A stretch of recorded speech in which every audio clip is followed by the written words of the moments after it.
If you can imagine the setting, it was nighttime, and me and a handful of other people were inside this glass dome, observing 6 doors that had hid something we were unsure of at the time.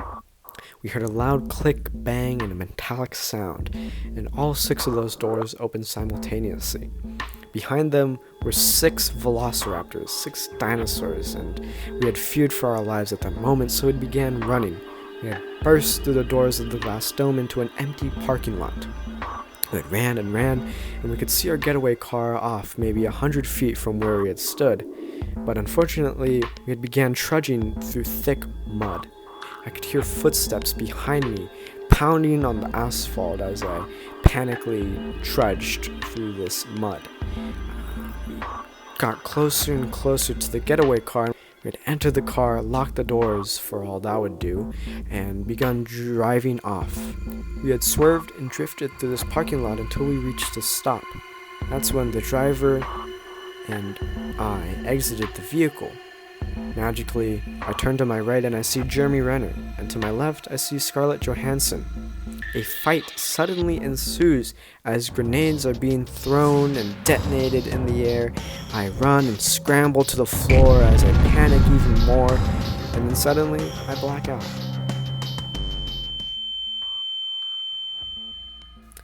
I wake to find myself on a sandbar in the middle of a lake, with Jeremy Renner and Scarlett Johansson laying beside me. We all wake up simultaneously, and Scarlett Johansson turns to me and says that she's deaf in both her ears. We swim to the nearest shoreline, and we find a small shed, maybe 20 feet in length. We enter the shed and see a mattress and a wall of knives right besides that mattress. A figure starts moving underneath the sheets of the mattress, reveal themselves to be a little girl. She takes one knife off of the wall and throws it at me. Incidentally, it landed in between my legs. I crawled back and stumbled outside of the shed. Then a collective gasp could be heard as we looked to the shore and see that Anton Chigurh, the main psychopathic antagonist from No Country for Old Men, walks through the water as a smile creeps on his face.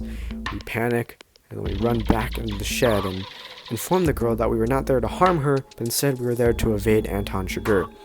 She has a realization and opens the drawer to the nightstand right beside her bed.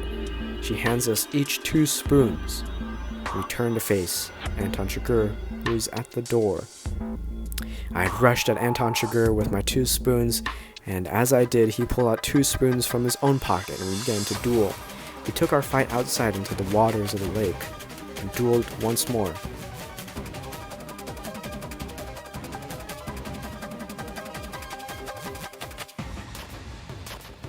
He had somehow disarmed me of both my spoons and was now smiling even more, laughing even.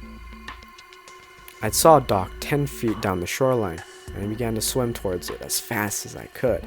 I eventually reached the dock and hid under it. Anton Chigurh got to the dock, lifted it off of its posts, and threw it into the lake. I sat there in the cold water, shivering in fear and horror of Anton Chigurh. I fell back into the water and woke up. No twists, nothing exciting happened after I woke up. It was all just a dream. Or so I thought. My arms and legs had begun moving without me even thinking. I got out of bed and looked in the mirror. I saw that on my face was a creeping smile, not of my own. I recognized the smile. This was the smile of Anton Chigurh.